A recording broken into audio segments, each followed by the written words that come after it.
नमस्कार, देवभूमि के दंगल में आप सभी का स्वागत है। मैं हूं आपके साथ यशु शुक्ला और देवभूमि के दंगल में आज हम बात करेंगे धामी की इंटरनेशनल उड़ान।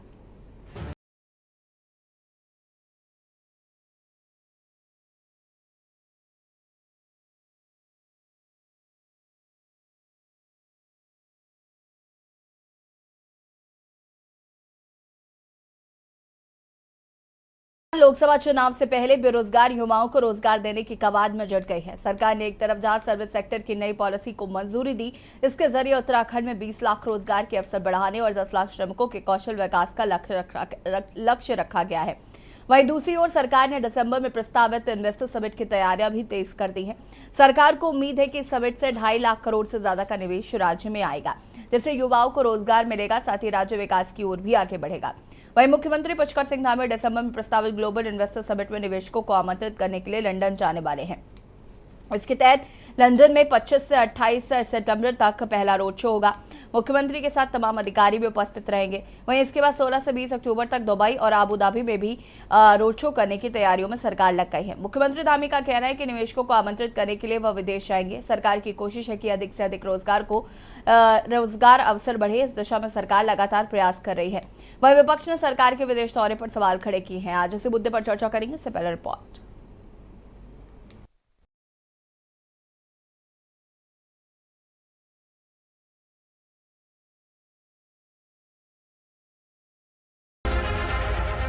उत्तराखंड में दिसंबर माह में प्रस्तावित ग्लोबल इन्वेस्टर्स समिट में निवेशकों को आमंत्रित करने के लिए सीएम धामी लंदन जाएंगे। लंदन में 25 से 28 सितंबर तक पहला रोड शो होगा। सचिव मीनाक्षी सुंदरम, सचिव Vinay Shankar Pandey, DG industry Rohit Meena, DG सूचना बंशीधर तिवारी भी सीएम धामी के साथ लंदन जाएंगे। जानकारी के अनुसार 16 से 20 अक्टूबर तक दुबई और आबू धाबी में भी रोड शो होंगे। वहीं मुख्यमंत्री पुष्कर सिंह धामी का कहना है कि प्रस्तावित ग्लोबल इन्वेस्टर समिट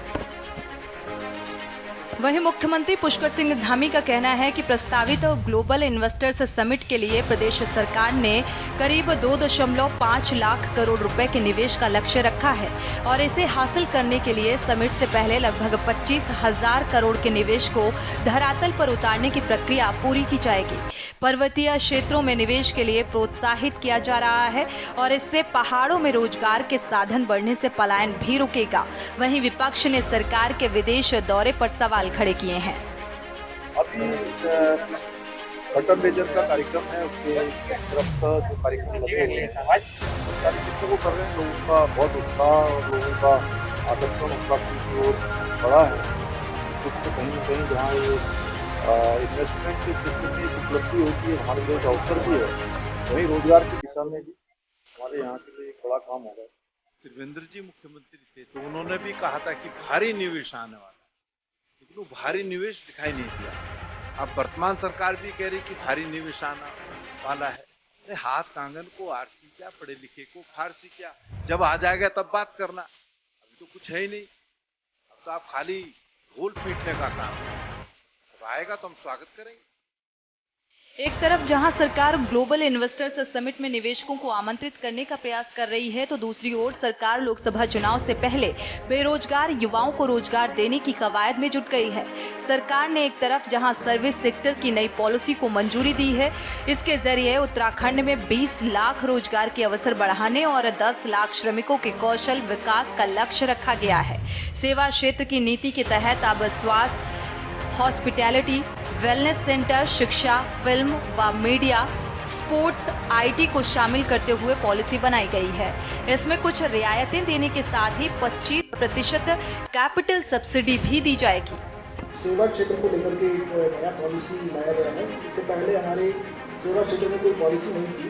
तो इस पॉलिसी में सेवा क्षेत्र के अंदर जो सेक्टर्स इंक्लूड किए गए हैं, एक तो स्वास्थ्य का सेक्टर रहेगा, हॉस्पिटैलिटी में होटल और कन्वेंशन सेंटर रहेंगे, और वेलनेस और ट्रेडिशनल मेडिसिन को लेकर के Ayurveda, yoga centre, wellness resort ये इंक्लूड रहेंगे, और शिक्षा इंक्लूड रहेगा। शिक्षा में विद्यालय शिक्षा भी और कॉलेज और यूनिवर्सिटी भी, फिल्म और मीडिया ये भी उसमें इंक्लूड रहेगा, स्पोर्ट्स इंक्लूड रहेगा, आईटी और IT enabled services, data centre. कुल मिलाकर लोकसभा चुनाव से पहले सरकार जनता के सामने राज्य में निवेश बढ़ाकर जनता को विकास का मॉडल दिखाना चाहती है। सरकार की कोशिश है कि ज्यादा से ज्यादा निवेश राज्य में आए ताकि बेरोजगारों के हाथों को रोजगार मिल सके। धामी सरकार ने 2.5 लाख करोड़ के निवेश का लक्ष्य इस समिट से रखा है। हालांकि विपक्ष साल 2018 में हुई इन्वेस्टर्स समिट के बहाने इस समिट पर भी सवाल खड़े कर रहा है। देखना होगा कि क्या धामी सरकार इस समिट से 2.5 लाख करोड़ का निवेश राज्य में करा पाएगी। क्या बेरोजगारों को रोजगार दिलाने की कोशिशें कामयाब होंगी या नहीं। Uttarakhand desk report.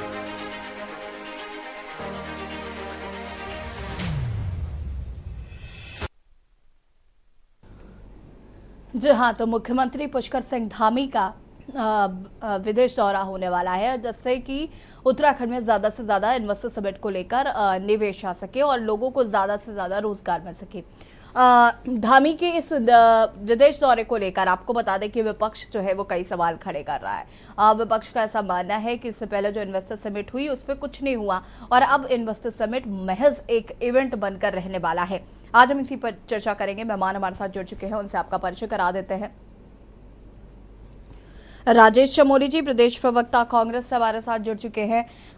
दर्शन ढोबाल जी प्रदेश प्रवक्ता आम आदमी पार्टी से हमारे साथ जुड़ चुके हैं। पीसी थपलियाल जी वरिष्ठ केडी नेता हमारे साथ जुड़ चुके हैं। अरुण शर्मा जी वरिष्ठ पत्रकार है, वो भी हमारे साथ जुड़ चुके हैं। आप सभी का बहुत बहुत स्वागत है। सबसे पहले शुरुआत राजेश चमोली जी आपसे ही करूंगी मैं। मुख्यमंत्री पुष्कर सिंह धामी के विदेश दौरे से विपक्ष को क्या आपत्ति? यस जी, देखिए जो आपका सवाल था, विपक्ष इस बात से बिल्कुल नाराज नहीं कि माननीय मुख्यमंत्री जी उत्तराखंड रहे या विदेश दौरे पर रहे। विपक्ष को इस बात से कोई आपत्ति नहीं। विपक्ष हमेशा नहीं है तो भी दिक्कत है। धामी जी को उत्तराखंड में रहना चाहिए ना, उत्तराखंड की स्थिति को समझने के लिए। विदेश दौरे पर रहेंगे, विपक्ष को प्रॉब्लम क्यों नहीं है? केसी जी अधिकतर धामी जी दिल्ली दौरे पर रहते हैं, विपक्ष को इससे कोई मतलब नहीं है।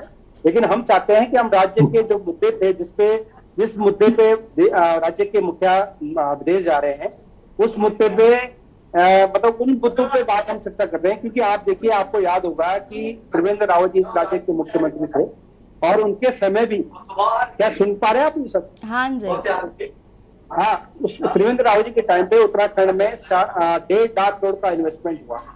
कांग्रेस ने उस टाइम भी ये सवाल उठाए थे और आज आपके सामने अगर सच्चाई अगर इसी आप देखें, उस 1.5 लाख करोड़ के इन्वेस्टमेंट के लिए 100 करोड़ रुपए राज्य के खजाने से खर्च किए थे। रातों रात सड़कों पे पेड़ खड़े किए गए थे, मतलब कि एयरपोर्ट से लेके और बाकी सबको जरा म्यूट करिएगा, बाकी सबको म्यूट करिए। हाँ जी, कि आप निकालिए कि मतलब 100 करोड़ रुपए खर्च हुए इस राज्य की और रातों रात पेड़ खड़े किए गए थे। लेकिन आज 1.5 लाख करोड़ का इन्वेस्टमेंट उत्तराखंड में हुआ था। इतने इंडस्ट्रीज आए थे, बड़े बड़े पेपरों में छपा था जी, अंबानी से लेके अडानी से लेके तमाम लोग राज्य में इन्वेस्टमेंट करना चाहते हैं।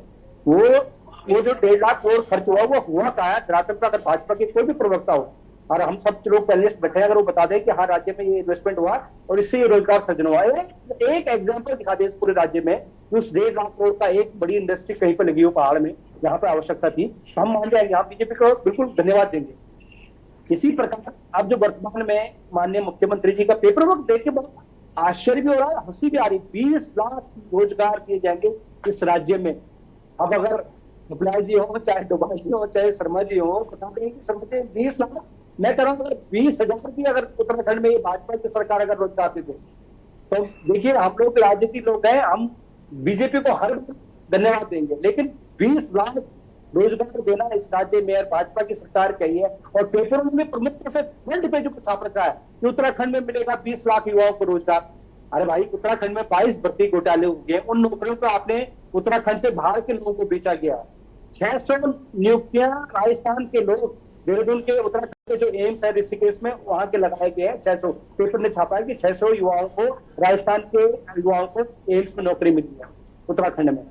भर्ती घोटाले 22, जैसे कि हम कई बार डिबेटों में बैठे हैं कि 22 भर्ती घोटाले सरकार में हुए और कौन पकड़े जा रहे हैं? भारतीय जनता पार्टी के नेता पकड़े जा रहे हैं, चाहे हाकिम सिंह हो इनका जिला पंचायत, चाहे संजय धारीवाल हो इनका मंडल है। उत्तराखंड में बेटियों को किस प्रकार से, आपके सामने इतना बड़ा मुद्दा राज्य का 1 साल होने वाला है इस 18 सितंबर को, आज तक उस बेटी को न्याय नहीं मिला, उसके परिवारजनों को न्याय नहीं मिला। इस उत्तराखंड की हर उस माँ को जो चिंतित थी कि हमारी बेटी नौकरी करने जा रही है बाहर, उसको अभी तक आश्वस्त नहीं किया है सरकार ने कि हमने उस बेटी को न्याय दिला दिया। 1 साल होने वाला है 18 सितंबर अंकिता भंडारी को, और उसमें कौन लिप्त है? भारतीय जनता पार्टी और आरएसएस नेता का पुत्र संलिप्त है उसमें, लेकिन 1 साल तक अभी तक कोई कार्रवाई नहीं। हम किस बात पे सरकार की विश्वास करें? हम तो इसलिए आवाज उठा रहे हैं कि भाई राज्य के मुद्दों पे आपने पेपरों में छाप के ऐड दे दिया कि 20 लाख युवाओं को रोजगार मिलेगा, लेकिन आप धरातल पे ये बता दीजिए जो उत्तराखंड की सरकारी नौकरियां हैं, कम से कम 15 से 20 हजार उत्तराखंड में रोजगार की आवश्यकता है जो सरकारी नियुक्तियों की, आप उनको तो देखिए भर्ती दो जो राजेश आपके जी, हाथ में है। प्रेवियस में क्या आप हुआ, विकास देखिए मेरी चाहते बात हैं। सुनिए, प्रेवियस में क्या हुआ अब उस पर अगर हम चर्चा करेंगे तो देखिए प्रेजेंट को नहीं देख पाएंगे। और अगर धामी जी कोशिशें कर रहे हैं, देखिए धामी जी अगर कोशिशें कर रहे हैं, एक सेकंड चमोली जी सुनिए ना जरा, अगर धामी जी कोशिशें कर रहे हैं और अगर वो कह रहे हैं कि हम निवेश उत्तराखंड लेकर आएंगे, तो थोड़ा बहुत तो सपोर्ट तो विपक्ष का भी मिलना चाहिए ना। जैसे जी बीजेपी कथनी और करनी में कोई अंतर नहीं है। आप देखिए जिस दिन त्रिवेंद्र रावत जी मुख्यमंत्री थे, क्यों नहीं देखेंगे? पास्ट देखेंगे। जिस पार्टी का चरित्र ऐसा हो जो पिछले 10 सालों से लगातार राज्य में केंद्र में झूठ बोलती आई हो। देश के प्रधानमंत्री जी ने क्या कहा था? 2 करोड़ युवाओं को रोजगार दूंगा। आप बता दीजिए कौन से 2 करोड़ युवाओं को रोजगार मिला आज तक? हम इस राज्य से लेके केंद्र के सरकारों से लेके हर राज्य की डाटा पब्लिक के सामने है कि क्या स्थिति है राज्यों की, कहाँ रोजगार जा रहा है। मध्य प्रदेश में नौकरियां बेची जा रही हैं, यहाँ उत्तराखंड में लगातार 22 भर्ती घोटाले, नौकरियां बेची जा रही है 50 से 50 लाख में। किसी सरकार में बेचे जा रही है? किस सरकार में? हाँ, इनके टाइम पे 1.5 लाख करोड़ का जो इन्वेस्टमेंट हुआ त्रिवेंद्र रावत जी ने, आपको याद होगा, शायद खबराजी सभी लोगों को याद होगा, बड़े बड़े होर्डिंग लगे एसजी रोडों पे कि 7 लाख युवाओं को रोजगार मिलेगा, 7 लाख युवाओं को रोजगार मिलेगा। सड़कों पे आज 10,000 लड़के यहीं पर धरने पे, जो हमारे कांग्रेस का मुख्यालय उत्तराखंड का, उसके सामने गांधी पार्क है, वहां पे 10,000 युवा, जिसमें भारतीय जनता पार्टी ने लाठीचार्ज किया था। उत्तराखंड में लगभग 25 से 30 लाख युवा बेरोजगार है, कम से कम 10 से 14 लाख तो रजिस्टर्ड है आपका जो सेवा नियोजन कार्यालय में, और बाकी जो रजिस्टर्ड नहीं है, अनरजिस्टर्ड है, वही 50% उसको लगा लिए। तो कम से कम 30 लाख युवा उत्तराखंड में बेरोजगार है। और इस सरकार में नौकरियां बेची जा रही है, हर प्रकार से नौकरियां बेची जा रही है। और हम ये आरोप नहीं लगाते, बीजेपी के स्वयं के नेता कई बार आरोप लगाते हैं, चाहे सरकार का मंत्रालय हो उसमें नौकरियां बेची जा रही हैं, चाहे उत्तराखंड का जो विधानसभा के पूर्व अध्यक्ष है जो अग्रवाल जी, उनका तो स्वयं की वर्तमान के अध्यक्ष ने उनके 72 लोगों को जो जिनको उनके टाइम पर अनैतिक तरीके से लेकर उनको निकाला है, प्रूफ किया है कि हाँ ये बच्चियां अनैतिक थी। ठीक है, देखिए राजेश जी मैं वापस आऊंगी, जरा और लोगों को भी मौका देते हैं, फिर उस पर विस्तार से चर्चा करेंगे। दर्शन डोभाल जी क्या कुछ कहना चाहते हैं इस मुद्दे पर? यशी जी, तो ये जो आपका आज का मैंने बाइट देखी, उसमें कहा गया कि 20 लाख लोगों को रोजगार मिलेगा। मुख्यमंत्री जी ऐसा कह रहे हैं, तो ये हास्यास्पद तो है ही है, लेकिन हास्यास्पद नहीं बल्कि मैं कहूंगा ये उत्तराखंड की जनता को चिढ़ाने के लिए जानबूझकर मुख्यमंत्री जी ऐसे बयान देते हैं, क्योंकि उत्तराखंड की जनता जानती है और वो भी जानते हैं कि उत्तराखंड की जनता को ये पता है, जिन्होंने 209 दिन आज हो गए हैं उत्तराखंड बेरोजगार संघ के लोग अभी आज भी धरना प्रदर्शन स्थल पर बैठे हुए हैं, एकता विहार देहरादून में, जिनके साथ हजारों युवा जुड़े हुए हैं और हजारों युवा सड़कों पर है, आंदोलनरत है, और जिन पर लाठियां बरसाई गई, उन्हें जेल में 2-3 बार ठूसा गया, उनको उनकी आवाज दबाने की सारी कोशिश की गई, उन पर मुकदमे लगाए गए। ऐसे मुख्यमंत्री लोगों को किसको कहां पर 20 लाख रोजगार देंगे? किसको देंगे? उत्तराखंड में देंगे या बाहरी प्रदेश के लोगों को यहाँ पर लाकर रोजगार उनको देंगे? ये स्पष्ट करें। दूसरी बात, अभी ये कहा जा रहा है कि मुख्यमंत्री जी इन्वेस्टर समिट में जा करके लंदन जा रहे हैं, जहां पर ग्लोबल इन्वेस्टर समिट होना है, उस पर वहां जाकर के वो वहां के इन्वेस्टर्स को, फॉरेनर जो इन्वेस्टर हैं उनको आमंत्रित करेंगे। आपके अडानी और अंबानी तो आ नहीं रहे, जो भारतीय जनता पार्टी की सरकार चलाते हैं, जो भारतीय जनता पार्टी की सरकार को इतना पैसा देते हैं कि वो पूरे देश में बनी बनाई सरकारों को गिराने का काम करते हैं, वो तो यहाँ पर 2000 करोड़ भी खर्च करने को तैयार नहीं है। और आपको शर्म आनी चाहिए ऐसे बयान देते हुए कि आप जो है जाएंगे और लंदन में, अरे लंदन में आपको घूमना चाहिए क्योंकि उनकी इच्छा है घूमने की, उनको पता है कि अब आखिरी वक्त है, तो क्यों ना एक इंटरनेशनल चक्कर जो है उत्तराखंड की जनता के पैसे के ऊपर लगाया जाए। क्योंकि इससे पहले ये लोग अभी जब त्रिवेंद्र सिंह रावत जी की सरकार थी, तब एक दल इनका बैंकॉक थाईलैंड गया था एक तकनीकी खोज में, उस तकनीक का आज तक पता नहीं उत्तराखंड के लोगों की तकनीकी क्या थी। अब वो वहां पर घूम के आए, ऐश करके आए और पैसा उड़ा करके आए, उत्तराखंड के खजाने को लुटा करके आए। और आज वही काम उत्तराखंड के जो मौजूदा मुख्यमंत्री हैं पुष्कर धामी वही करने जा रहे हैं कि उत्तराखंड का खजाना दोनों हाथ से लुटाने के लिए तैयार है। और उसके बाद उनका मन वहां भी नहीं भरेगा, उनको लगता है कि दोबारा तो ये मौका मिलेगा नहीं। लंदन के बाद अबू धाबी और दुबई भी घूम के आऊंगा सरकारी खर्चे पर। सरकारी मतलब उत्तराखंड के लोगों की गाड़ी कमाई का जो पैसा है खजाने में जाता है, उस खजाने को अभी लंदन और वहां उनकी सड़कों पर उड़ा कर आएंगे। अपने साथ अपने चहेते लोगों को लेके जाएंगे, वो पूरा एक दल जाएगा और वो मजे करके आएंगे और होना कुछ नहीं है। यह सच्चाई है, इस सच्चाई से कोई इनकार नहीं कर सकता है। अरे आप यहाँ पर कितने बार इन्वेस्टर समिट हो गया, और जितने इन्वेस्टर समिट देहरादून में हुए, उत्तराखंड में हुए अभी तक, उसके बारे में कहना चाहूंगा जितना खर्चा इन्होंने होटलों में, उसमें भी पैसा उड़ाने का काम किया है। इन्वेस्टर तो कोई आया नहीं, लेकिन इन्होंने दोनों हाथों से, खुले हाथों से, जैसे अभी राजेश चमल जी ने भी कहा कि किस तरह से जो है लोगों के स्वागत के लिए उन्होंने जो किस तरह की तैयारियां करी थी, लेकिन किसने एक ढीला भी यहाँ पर नहीं लगाया और यहाँ पर जो खुले हाथ से पैसा लुटाया गया। खुद भी इन्होंने ऐश करी और लोगों को भी ऐश कराई, क्योंकि ये वो पार्टी है जिन्होंने अभी दिल्ली में जब ये अभी G20 चल रहा था, उसमें सोने की थाली और सोने के चम्मच से खाना खिलाता है विदेशी मेहमानों को, और उसमें करीब 4000 करोड़ से भी ज्यादा उसमें जो पैसा उड़ाएगा देश के गाड़ी कमाई का। तो ये वो पार्टी है कि जो पूरी तरह से पैसा लुटाने और बर्बाद करने में लगी हुई है और देश को कमजोर करने में लगी है। और इधर बेरोजगारों को रोजगार देने की बात कर रहे हैं आप। पहले तो ये जो सड़क में देहरादून में जो एकता विहार है, अब मैं आपको कहना चाहूंगा आपके चैनल के माध्यम से, उस जगह का बाकायदा इस सरकार ने सर्वे किया बहुत दिनों तक कि ऐसी कौन सी जगह दी जाए इन धरना प्रदर्शन करने वालों को जहां पर ये इनको सांप और बिच्छू काटने के डर से इनको भागना पड़ जाए, क्योंकि पुलिस के लठ पड़ते फिर वापस आ जाते हैं। लेकिन उनको लगता है कि ऐसी खराब जगह दे दो। तो वो जगह जहां मैं परसों खुद गया था, स्वयं गया था, और वहां पर मैडम मेरे सामने उन्होंने सांप पकड़ा, 2.5 हाथ का कोबरा, और फिर उन्होंने लड़कों ने कल चूना लाया और चूना जो है वहां मैदान के बाहर जो डर के मारे बेचारे वहां सहमे हुए हैं, और चूना डाल करके थोड़ा वहां पर रुके हुए हैं वो लोग। तो ऊपर से तंबू टपक रहा है और पूरा पानी भर रहा तंबू के अंदर। ठीक है, दर्शन दोबारा इस सरकार ने सजा देने के लिए मैं वापस आऊंगी आपके पास, और लोगों की भी इस पर जरा राय लेते। पीसी तपलियाल जी, कुंवर जपेंद्र जी भी हमारे साथ जुड़ चुके, बीजेपी के प्रवक्ता हैं, बहुत बहुत स्वागत है। पीसी तपलियाल जी अपनी बात को पूरा करेंगे प्लीज। देखिए, जो हमारे दिल्ली के भगवान हैं, उनको बहुत अच्छा मुख्यमंत्री मिला है उत्तराखंड का, क्योंकि अगर वो उसको 10 फुट उछलने के लिए बोलते हैं तो वो 100 फुट ऊपर उछलता है।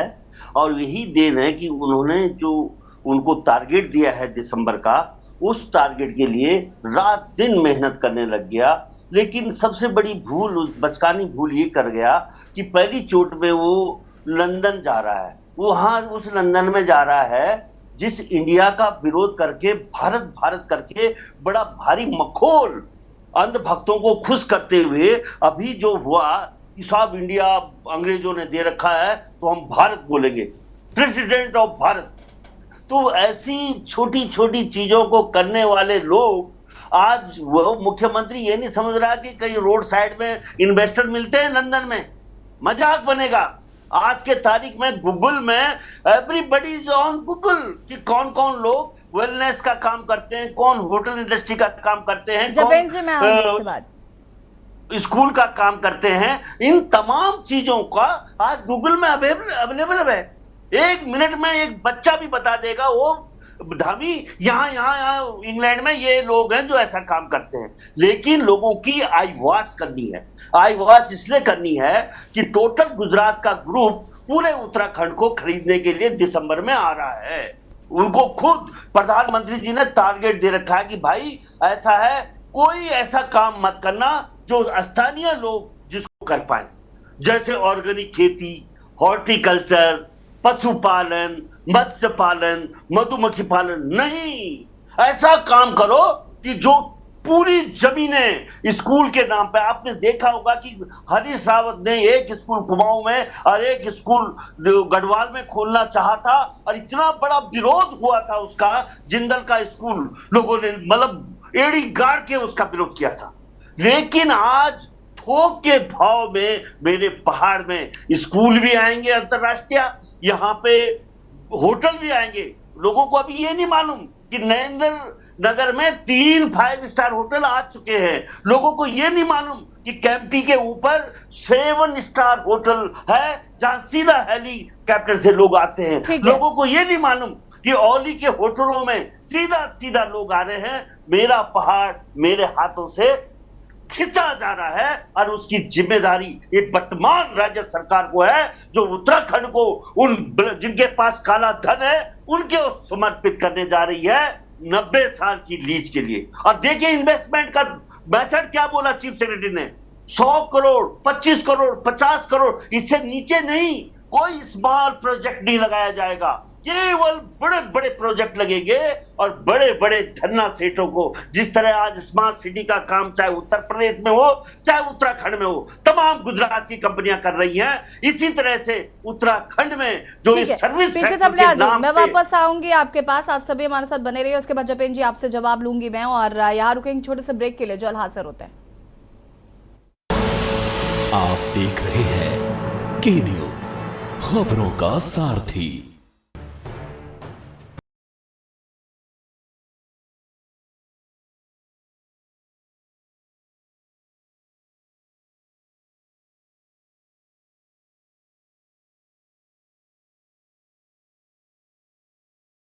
देबा फिर से आप सभी का स्वागत है। और देवभूमि के दंगल में आज हम बात कर रहे हैं धामी की इंटरनेशनल उड़ान, चर्चा इसी पर, और सीधे जपेन जी का रुख कर लेते हैं। जपेन जी, देखिए विपक्ष को बड़ी आपत्ति है कि पिछले इन्वेस्टर समिट से कुछ नहीं मिला और ये इन्वेस्टर समिट आप करवा रहे हैं, ऊपर से धामी जी लंदन जा रहे हैं। थपलियाल जी तो ये भी कह रहे हैं कि लंदन में सड़क किनारे आपको थोड़ी ना इन्वेस्टर मिल जाएंगे, पैसा बर्बाद करने के लिए क्यों आप लंदन जा रहे हैं?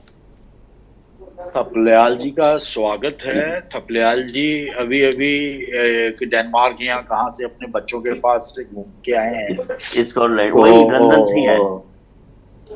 जी आप लंदन जा सकते हैं, लेकिन उत्तराखंड के मुख्यमंत्री लंदन नहीं जा सकते, ये बिल्कुल तय है। आप देखिए थपलियाल जी गए होंगे तो अपने पैसों से गए होंगे ना, मुख्यमंत्री जी जाएंगे तो वो जनता के पैसों से जाएंगे, दोनों में फर्क है। आप थपलियाल जी को नाहर की सपोर्ट कर रही हैं, क्योंकि थपलियाल जी बहुत अच्छी तरह जानते हैं कि इन्वेस्टर समिट्स को लेकर, जो सारी G20 को लेकर जितनी ये सारी एक्सरसाइज चल रही है, अभी दिल्ली के अंदर सभी राज्यों के मुख्यमंत्रियों को बुलाया गया था, उसके बाद सभी G20 देशों के राष्ट्राध्यक्ष थे। और हमारे लिए, भारतीयों के लिए सबसे बड़ी गर्व की बात ये है कि जिस हम यूके की बात करते हैं, उस यूके में आज एक भारतीय प्रधानमंत्री है, और वो जो एक हमारे भारतीयों के लिए बहुत गर्व का विषय है कि आज उस देश में जिसने पूरे विश्व को गुलामी की जंजीरों से जकड़ के रखा, तो उन सब देशों में से जो सनातन संस्कृति का जो एक स्वरूप निकल के आया, तो उसी देश की माटी से जन्मा एक पुत्र, एक भारत पुत्र आज उस यूके का प्रधानमंत्री। तो ऐसे में जब वो इन्वेस्टमेंट समिट चल रही थी, तो तब यूके के प्रधानमंत्री जी का निवेदन था, और ये सिर्फ निवेदन उत्तराखंड के माननीय मुख्यमंत्री जी के लिए ही नहीं था, अन्य राज्यों के मुख्यमंत्रियों से भी था।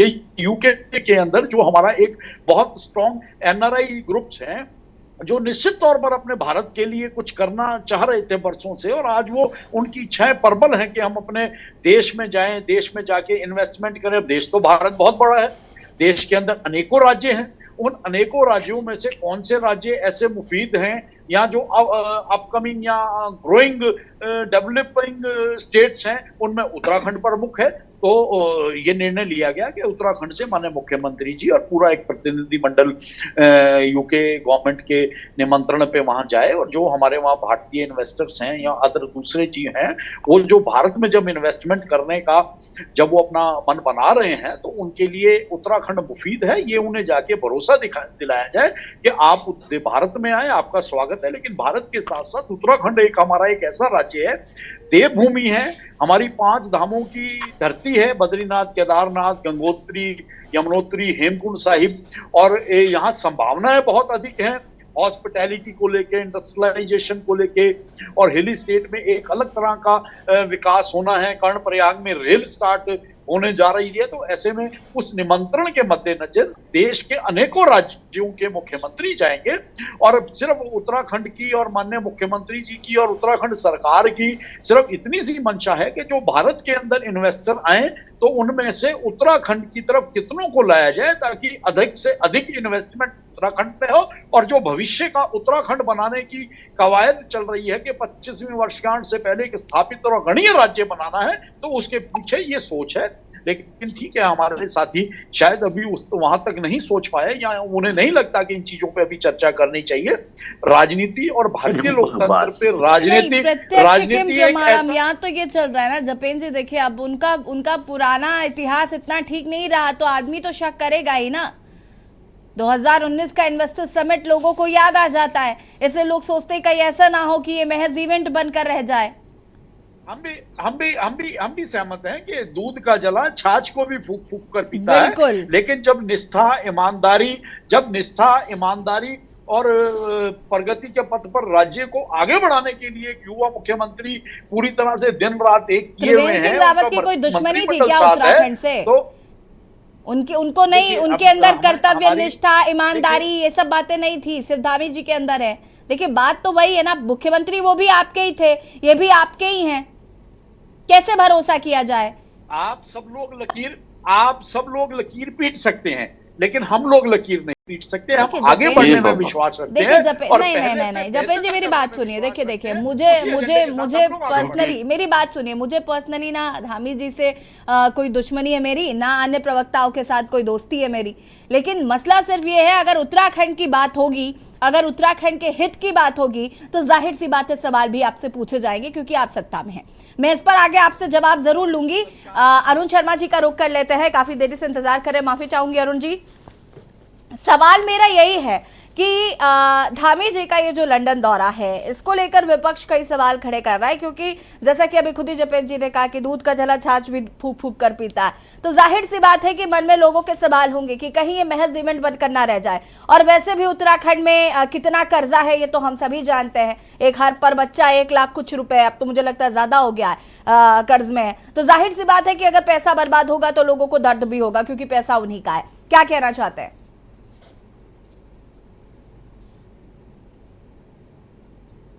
अनम्यूट कीजिएगा अरुण जी।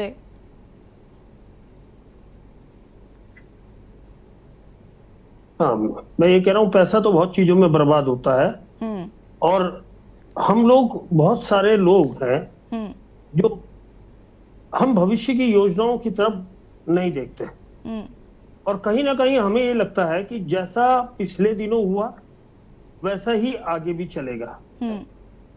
तो कहीं ना कहीं आशा तो बरकरार रखनी होगी और निराशा से बाहर निकलना होगा। मैं बार बार ये कहता हूँ, बार बार कहता हूँ और आपके साथ पहले भी मैं डिबेट में कह चुका हूँ कि निश्चित तौर पर उत्तराखंड के विकास की जो नींव थी वो हमारे पहले निर्वाचित सरकार के मुख्यमंत्री नरेंद्र तिवारी ने रखी थी और मेरे ख्याल से तमाम जितने पैनलिस्ट हैं ये भी इस बात को स्वीकार करेंगे। उन्होंने सिडकुल बनाए जो इंडस्ट्रियल एरिया हमारे डेवलप किए हैं, चाहे वो सेलाकुई हो या हरिद्वार हो, रोशनाबाद या सितारगंज हो, बाजपुर हो, रुद्रपुर हो, तमाम इंडस्ट्रियल एरिया उन्होंने बनाए और यहाँ उनके व्यक्तिगत संबंधों से पूरे देश के और दुनिया के तमाम इन्वेस्टर और बड़ी कंपनियां यहाँ आई और इन्होंने एक बेहतर उत्तराखंड की नींव रखने का प्रयास किया। देखिए मंशा पे सवाल नहीं उठाना चाहिए, सवाल क्रियान्वयन पे हो सकता है। तिवारी जी की मंशा गलत नहीं थी और तिवारी जी ने बिल्कुल स्पष्ट जितनी इंडस्ट्री आई थी सबको कह दिया था कि 70% रोजगार स्थानीय लोगों को देना होगा। ठीक, अब 70% रोजगार में स्किल अनस्किल दोनों तरह की लेबर आती है। अब ठीक है, अनस्किल्ड लेबर तो उत्तराखंड में मिल जाएगी, स्किल्ड लेबर कहां से लाएंगे? और निश्चित तौर पर देखिए मैं ये नहीं कह रहा हूं कि किसी सरकार ने कम या ज्यादा काम किया, मैं तमाम सरकारों की बात कर रहा हूं कि एक समय के बाद उत्तराखंड में कौशल विकास पे बहुत तेजी से काम हुआ क्योंकि स्किल्ड लेबर उस इंडस्ट्रीज को चाहिए थी। आज भी हम कौशल विकास के हो सकता है उसमें, देखिए मैं फिर कह रहा हूं मंशा में वो हम सवाल नहीं उठा सकते, हम क्रियान्वयन पे सवाल उठा सकते हैं, हम फंक्शनिंग पे सवाल उठाते हैं। और जहां तक मंशा की बात करते हैं तो वो सरकारों की मंशा होती है, वो तिवारी जी की मंशा थी। लेकिन उनकी हम कहें कि उनके दौर में भी जो ब्यूरोक्रेसी थी उसने भी कई तरह के रोल निभाए।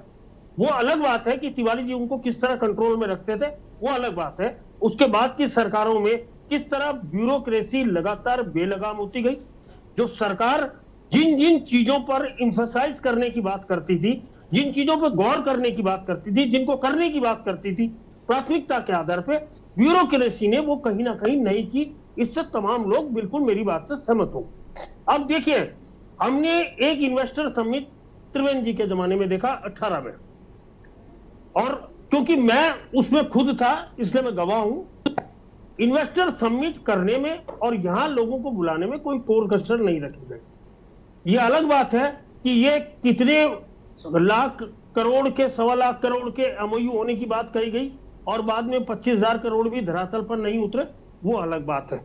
अब फिर से एक तैयारी हो रही है। निश्चित तौर पर देखिए, उत्तराखंड में अगर हम इंडस्ट्री डेवलप नहीं करेंगे, अगर हम टूरिज्म से जुड़ी हुई चीजें डेवलप नहीं करेंगे, तो आज हम ये कह रहे हैं कि हमारे यहाँ के 1700 गांव खाली हो चुके हैं। कल वो संख्या 2000 होगी, 2500 होगी, 3000, वो खाली होते जाएंगे। जब हम उन्हें कुछ देंगे ही नहीं तो लोग वहां से पलायन करने पे मजबूर होंगे। अब सरकार की मंशा है कि वहां कुछ स्थापित किया जाए, छोटे उद्योग हो, स्कूल्स हो, टूरिज्म सेक्टर हो, होटल हो। अब हम उन पे भी सवाल उठा दें। या तो आप ये बिल्कुल एक, जैसे हम बार बार भू कानून की बात करते हैं कि बाहर वालों को रोकना चाहिए यहाँ जमीनें खरीदने से, और भू कानून लागू होना, कड़ा भू कानून लागू होना चाहिए। निश्चित तौर पर सब लोग चाहते, लेकिन नहीं हो पा रहा है। अब अगर हम ये मान के चलें कि पूरी दुनिया में या तो आपको इतने उत्तराखंडी इन्वेस्टर मिल जाए कि वो यहाँ आके इस उत्तराखंड को चमन बनाने चाहे, लेकिन देखिए उनकी मंशा पे भी सवाल हो जाते हैं कि जो एक बार यहां से पलायन करके चला जाता है, धीरे धीरे वो अपने भाई बंधुओं को भी अपने साथ ले जाता है। तो यहां तो खाली होगा ही होगा ना। तो जब यहां खाली होगा तो हम किस तरह डेवलपमेंट की बात करते हैं? पहले तो यहां लोगों को बुलाना पड़ेगा, उसके बाद डेवलपमेंट की बात होगी। अब आज 6000 एकड़ जमीन लैंड बैंक बनाने की बात भी हो रही है कि वो उन इंडस्ट्रीज के लिए चिन्हित की जाए। तो होने तो दीजिए। हम सवाल उठाते हैं क्योंकि हमारे अनुभव, पिछले अनुभव खराब रहे। लेकिन पिछले अनुभव का मतलब ये नहीं होता कि हम आगे प्रयास ही छोड़ दें। अब उन प्रयासों को करने तो दीजिए, और जब करेंगे तो रिजल्ट भी सामने आएंगे, वो अच्छे हो या बुरे हो। देखिए, जब क्लास में बच्चे पढ़ते हैं तो सारे के सारे फर्स्ट डिवीजन नहीं होते, कुछ फेल भी होते हैं, कुछ थर्ड डिवीजन भी होते हैं, कुछ फर्स्ट डिवीजन भी होते हैं। तो इसी तरह यहां भी कुछ जब हम लोग इन्वाइट करेंगे, कुछ अच्छे उद्योग आएंगे, उनसे ज्यादा लोगों को रोजगार मिलेगा। हो सकता है कि कुछ भाग जाएं, ना आए, विश्वास जताएं कि हम आ रहे हैं लेकिन नहीं आए, लेकिन कुछ आएंगे, तो उससे कुछ ना कुछ तो हमको हासिल होगा, हमारे लोगों को रोजगार मिलेगा। निश्चित तौर पर देखिए, सरकार जब काम करती है तो टारगेट बनाती है। ये कोई जरूरी नहीं है कि वो टारगेट अचीव ही हो जाए, हो सकता है कि उससे आधे हो, उससे चौथाई हो, राजेश जी, लेकिन कुछ तो होगा। ठीक है, तो होगा। तो सवाल सकारात्मक होने का है, सवाल नकारात्मक होने का नहीं। राजेश जी। जी राजेश जी, अनम्यूट कीजिएगा। जैसे जतेंद्र भाई ने भी शुरुआत की कि तारीफ की ऋषि सुनक के जो वहां के प्रधानमंत्री हैं, और मुझे याद है कि जब ऋषि सुनक जी प्रधानमंत्री बने तो उस टाइम बीबीसी की एक डॉक्यूमेंट्री थी, उसको सदन में चलाने की बात चर्चा हुई थी लंदन में।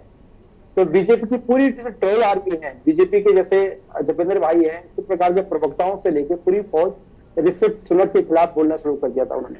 कि पहले तो चला कि भैया ऐसा प्रधानमंत्री मिला, भारत के प्रधानमंत्री, जैसे अभी जतेंद्र जी भी कह रहे थे।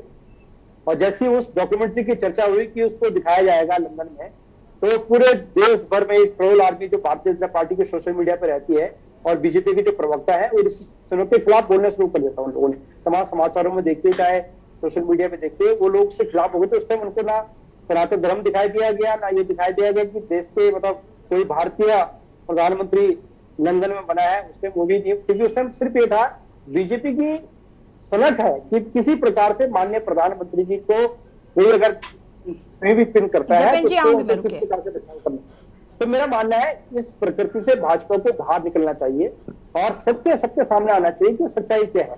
नहीं देखिए राजेश जी, मैंने शुरुआत में ही आपसे कहा कि क्रिटिसिज्म अपनी जगह है, लेकिन हमें कहीं ना कहीं सरकार को एक मौका तो देना ही चाहिए। और अगर आप मौका देंगे नहीं, वो कैसे अपनी इच्छा शक्ति जाहिर कर पाएंगे और कैसे वो काम कर पाएंगे? फेलियर के चलते हम ये तो नहीं कह सकते कि इन्वेस्टर समिट नहीं होना चाहिए। मैं इन्वेस्टर समिट के खिलाफ भी नहीं हूँ। हम शुरू से इस बात को करें, हम जनता के हित में जो भी कार्य भारतीय जनता पार्टी या सरकारें करेगी हम उसकी तारीफ करेंगे, लेकिन पिछले 6 साल का जो रिकॉर्ड है भारतीय जनता पार्टी का इस राज्य में और केंद्र में, मैंने बार-बार इतना बुरा भी रिकॉर्ड नहीं है राजेश जी, खैर इतना बुरा भी रिकॉर्ड नहीं है। नहीं देखिए जी सच्चाई है, देश के प्रधानमंत्री इतना बुरा भी रिकॉर्ड नहीं है। बड़ी सारी चीजें देखिए, नहीं देखिए मैं फिर वही कह रही हूँ, आप विपक्ष में हैं, आप क्यों उनकी अच्छाई स्वीकार करेंगे? लेकिन ये तो हम नहीं कहेंगे कि नहीं 6 सालों में मैं त्रिवेंद्र जी की बात तो नहीं करती, लेकिन धामी जी की मंशा जरूर साफ रही और उन्होंने काम किया। जपेंद्र जी लेकिन बीजेपी सिर्फ अगर ये ठीक है, इसके बाद दर्शन डोभाल जी आती हूँ मैं। जपेंद्र जी फटाफट अपनी बात को पूरा करेंगे।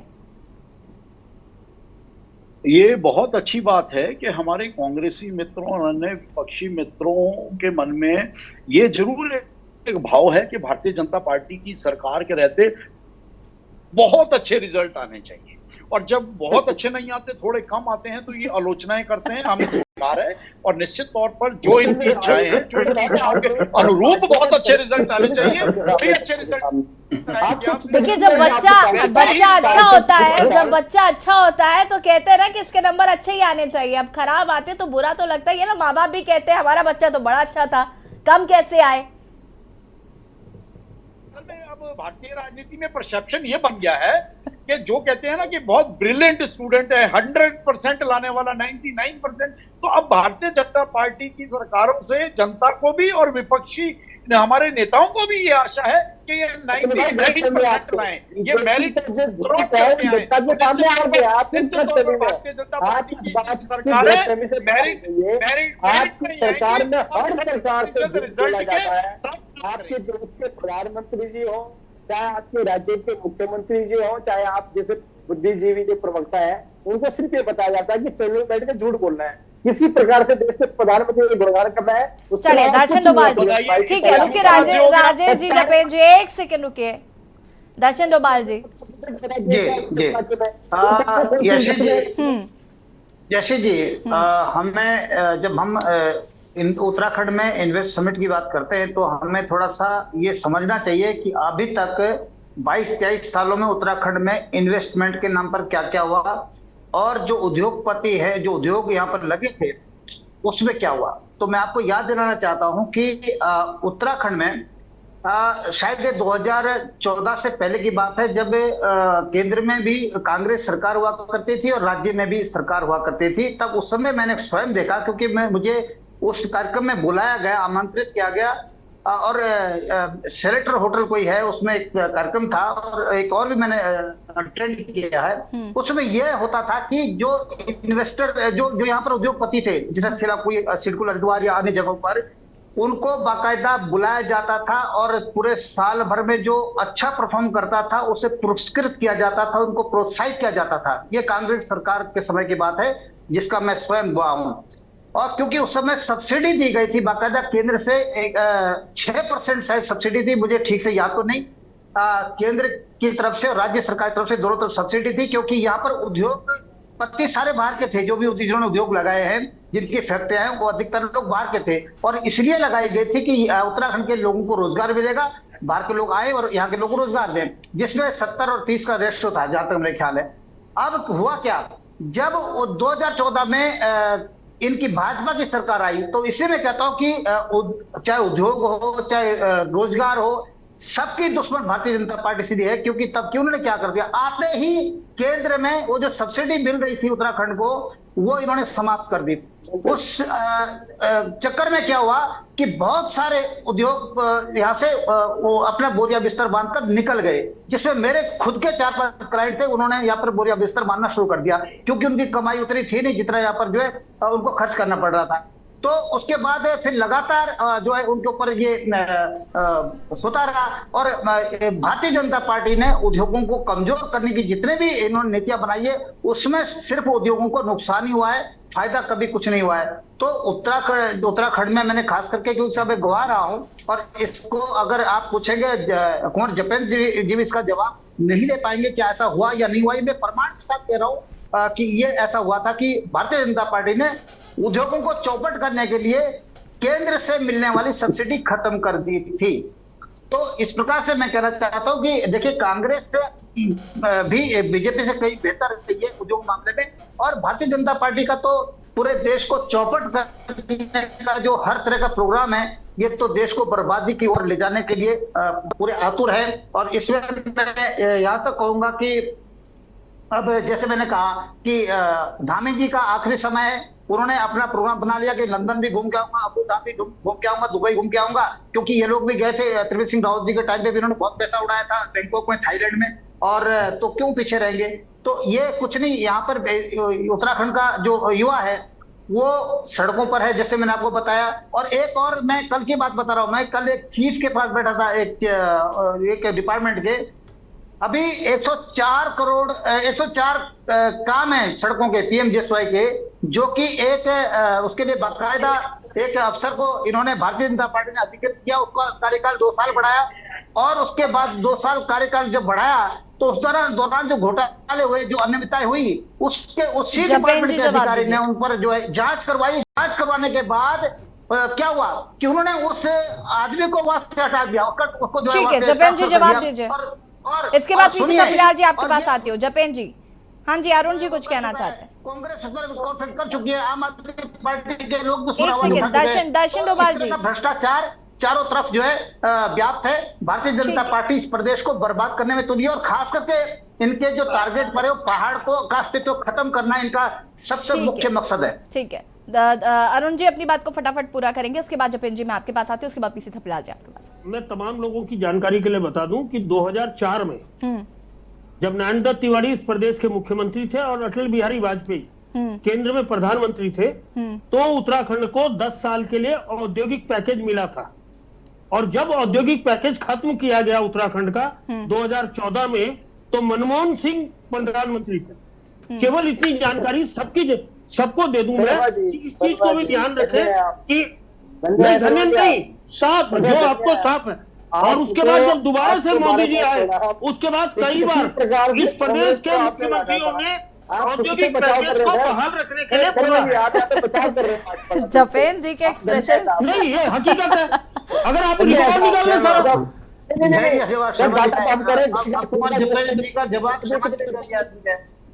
आप कितना बता दिए, कितने बता दिए। अरे मैं कोई वो थोड़ी हूँ यार, सरकार का प्रवक्ता, मैं तो एक जानकारी दे रहा हूँ, मैं जानकारी दे रहा हूँ। और आप बताइए दो औद्योगिक पैकेज कब मिला उत्तराखंड को, बता दीजिए ना औद्योगिक पैकेज कब मिला। जपेंद्र जी, ठीक है जपेंद्र जी एक सेकंड रुकिए, अरुण जी रुकिए जरा। जपेंद्र जी, मुख्यमंत्री जब आपकी बात, जपेंद्र जी उन्होंने सिर्फ केंद्र सरकार की बात करी है। राजेश जी उन्होंने केंद्र सरकार में बीजेपी का बताया है और उत्तराखंड में कह रहा हूँ कि नारायण दत्त तिवारी की सरकार थी, ये भी तो कहा। ये क्यों डिनाई कर रहे हैं इस चीज को? 2004 में उनकी सरकार थी। रुकिए जरा, अच्छा राजेश जी रुकिए, राजेश जी एक सेकेंड। जपेंद्र जी आप प्लीज अपनी बात को पूरा करिए। जी बिल्कुल। देखिए अरुण जी हमारे बहुत वरिष्ठ पत्रकार हैं उत्तराखंड के, और किसी भी राजनीतिक दल के पाले की बात ना करते हुए प्रदेश हित की बात करते हैं। यही एक सच्चे उत्तराखंडी का धर्म भी है। अटल बिहारी वाजपेयी जी मान्यवर बोलने दीजिए। मान्यवर राजेश जी नहीं, आपको काफी मौका मिला। एक सेकंड सुन तो लीजिए क्या कह रहे हैं। अरे एक second Rajesh ji, this is not the right way. Rajesh ji ऐसा नहीं है, अपनी अपनी डगली अपना अपना राग सभी बजा रहे हैं यहाँ पर। अब रुक जाइए जरा, सुन लेते हैं जपेंद्र जी को। जपेंद्र जी फटाफट अपनी बात को पूरा करिए प्लीज, थपलियाल जी के पास भी जाना। कांग्रेस की और अन्य विपक्षी दलों की स्थिति ऐसी हो गई है, बीजेपी नाम का रोग इन्हें ऐसा लाइलाज रोग लग गया है कि इनकी वो स्थिति है कि नाच ना जाने आंगन के। प्रधानमंत्री मेरे तो पहुंच जाते हैं जतिंदर भाई, आप कैसी बात कर रहे हैं? आज तक भी 10 साल से मेरे के लोग जब देश के प्रधानमंत्री यार बोलने तो दिया करो। आप लोग सुनने की भी तो क्षमता रखो। हम भी तो सुनते हैं दोस्त, हम भी तो सुनते हैं ना। राजेश जी, बर्दाश्त करने राजेश जी प्लीज, वक्त की कमी है, समझने की कोशिश करिए please. Rajesh ji, Rajesh ji, Rajesh ji, Rajesh ji please. Bharatiya Janata party के प्रदेश हित में बढ़ते कदम, देश हित में बढ़ते कदम निश्चित तौर पर इस देश को एक नया आयाम दे रहे हैं। जी थोड़ा मुद्दे पर आइए प्लीज, फटाफट अपनी बात को पूरा करें। जी, निश्चित तौर पर ये इन्वेस्टर समिट्स को लेकर और इन्वेस्टर्स को लेकर भारतीय जनता पार्टी की सरकार के और युवा मुख्यमंत्री धामी जी के कदम सफल साबित होंगे। और हम उम्मीद करते हैं कि हमारे विपक्षी साथी भी भले ही कैमरे के सामने कुछ भी बोलते रहे, लेकिन अंदर से सभी चाहते हैं कि हमारा उत्तराखंड आगे जाए, हमारे उत्तराखंड के विकास को ऐसी गति मिले कि हमारे आने वाले नौनिहालों का। थपलियाल जी फटाफट अपनी बात को पूरा करिए प्लीज। थपलियाल जी, देखिए मुख्यमंत्री कामयाबी के साथ आगे बढ़। हाँ जी, जो काम तिवारी जी ने कहा था, तिवारी जी ने बहुत बड़े उद्योग यहाँ पे लाए और उन्होंने कोई इन्वेस्टर समिट नहीं की। वो इतने काबिल नेता थे कि फोनों पे मेरे सामने उन्होंने बड़े बड़े उद्योगपतियों को बुलाया। दुर्भाग्य इस राज्य का ये है कि इस समय जो इन्वेस्टर समिट हो रही है वो उन उद्योगपतियों के लिए नहीं हो रही है जो तिवारी जी ने यहाँ बसाए। और इंडस्ट्रियल पैकेज खत्म होने के कारण धीरे धीरे वो यहाँ से जा भी रहे हैं। लेकिन जो इस समय बुला रहे हैं ये लोग बुला रहे हैं, एक सर्विस सेक्टर पॉलिसी बनी है जो उत्तराखंड में, अभागे उत्तराखंड में पहली बार बनी है। वो बहुत खतरनाक है मैडम, मैं बोल नहीं रहा। इसमें कोई छोटे प्रोजेक्ट नहीं होंगे उत्तराखंड में। कोई भी प्रोजेक्ट 25 करोड़ का नीचे नहीं लगेगा पहाड़ में, और मैदान में 50 करोड़ से नीचे नहीं लगेगा। लोगों को अभी मालूम नहीं है ये बात कि हम किस खतरनाक दौर के अंदर पहाड़ हमारे हाथों से छीना जा रहा है। मैं बोल रहा हूं पहाड़ जो जिस तरह से समझ पाती हूँ कि रोजगार भी चाहिए, प्रोजेक्ट्स भी नहीं लगने चाहिए उस तरीके से, तो कैसे काम चलेगा? कुछ तो कहीं से तो इनिशिएटिव लेना पड़ेगा ना मैडम। जब होटल और बड़े स्कूल बनते हैं तो रोजगार नहीं मिलता। आप दून स्कूल को देखिए, वो जमीन आपके हाथ से चली जाती है, आप इंटर नहीं कर सकते उस एरिया में जिस एरिया में होटल देखा नहीं। बड़े उद्योग केवल होटल इंडस्ट्री के लिए, स्कूलों के लिए खुल रहे हैं उत्तराखंड में। 90 साल की लीज पे जमीन दी जाएगी उत्तराखंड में। उत्तराखंडियों को अभी मालूम नहीं है कि उनके साथ क्या रचा जा रहा है। ठीक है जपेन जी, 10 सेकंड है आपके पास अपनी बात को पूरा करने के लिए। आज सभी शंकाओं से इतर भारतीय जनता पार्टी की सरकार और युवा मुख्यमंत्री एक साफ नीयत और ईमानदारी के साथ प्रदेश को आगे ले जाने के एक प्रयास कर रहे हैं, और सच्चे प्रयास हमेशा सफल होते हैं। और निश्चित तौर पर उत्तराखंड के अंदर भारतीय जनता पार्टी की सरकार और युवा मुख्यमंत्री धामी जी ऐसा कर दिखाएंगे, ये हम सबका विश्वास है। ठीक है, आप सभी का बहुत बहुत शुक्रिया चर्चा में शामिल होने के लिए। उम्मीद करते हैं कि इन्वेस्टर समिट से जरूर उत्तराखंड का कुछ भला होगा।